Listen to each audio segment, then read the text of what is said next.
So I know this is very simple, but why do you want to be governor? Really, as a mom of four, but also a former small business owner and someone who worked in manufacturing, I'm looking at where the state is headed. The education, we just ended up 40th in the nation. Our small businesses are leaving at record numbers. I want to bring the state back and make sure that we're at the top 10 in education and that small businesses are looking to come to Michigan instead of leave. And why are you the best candidate for this role? Well, having been in the small business world myself, as I've gone around and talked to other businesses across the state, they've all said to me, wow, you really get it, you really understand it. I've been able to bring together a great group of people. We have a great group of people across the country that are interested in the state of Michigan, and I believe I'd be able to lead us into the future. But also, as a mom of four girls that are school age, I'm seeing what's happening in our schools, and I want to make sure that we bring those back as well. You talk about the schools. Obviously, I've noticed that the Kids Count ranks Michigan 40th and U.S. News ranks Michigan 38th. How do you specifically fix the schools? I know that's not an easy answer. No, it's not, but it has to be looked at right away. So first and foremost, we want to get our kids back on track from the pandemic. So most states that were closed, as long as we were closed, already have a tutoring program in place. We've presented 25 hours of tutoring to get kids back on track, but then we also want to look at making sure that parents have a voice in their child's education. So education freedom, allowing dollars to follow the child instead of funding the system, making sure we're funding the child. First order of business, if you're elected, would be what? Definitely to get those tutoring programs started, to make sure our kids get back on track. That is my first order of business, is to make sure that our kids can read. And what would you say your biggest issue with the state and is in the state right now? Is it the education?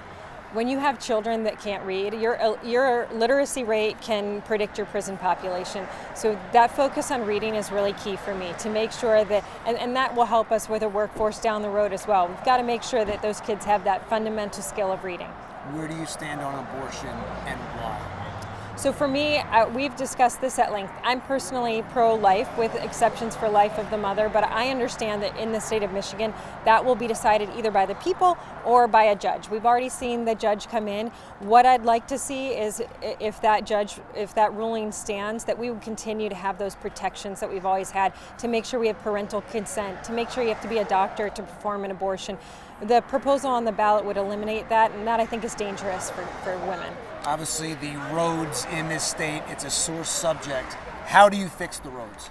Well, you have to work with the legislature to make sure that you have funding every year. We're about, I think, $1.8 billion behind in what we need just to keep the roads in fair to good condition. So we want to make sure that that money that we've increased the budget by, that there's a priority on roads there, but also looking forward to infrastructure projects and how can we make sure we keep our eye on what opportunities we have for infrastructure projects that would bring more business here. You talk about being a mother. This is the first time in the state that two women are running for governor against each other. What does that mean to you as a mom, as a woman? I think it's really exciting for young girls to see women on both sides of the ticket, to see women coming together and saying that we want to lead the state. For my girls, it's been very exciting for them to go to school and everybody say, oh, I saw your mom doing this, I saw your mom doing that. I just think that's so neat for my kids to be able to grow up and see their mom step out and be willing to put my life on hold to make sure we do this. Is there one quality you admire about Whitmer? You know, she loves her daughters. She comes out and she talks about her daughters, and I know what that's like. I have daughters too, and I think that's the future, is our children. So that love between a mother and her girls is pretty special. And what is it going to mean to you on Election Day if you get in? What is it going to mean to me? Is that what you said? Yeah. You know, it's going to mean a lot to me because I know that I'm coming from a place that I needed a lot of people to believe in me. I need to do a lot for the people who did believe in me. As we've traveled around this state, I think the thing that has struck me most, and I was asked yesterday, what motivates you more, winning or losing?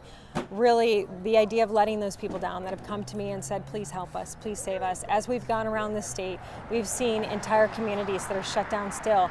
They've lost businesses. The windows are boarded up. The sense of community is gone.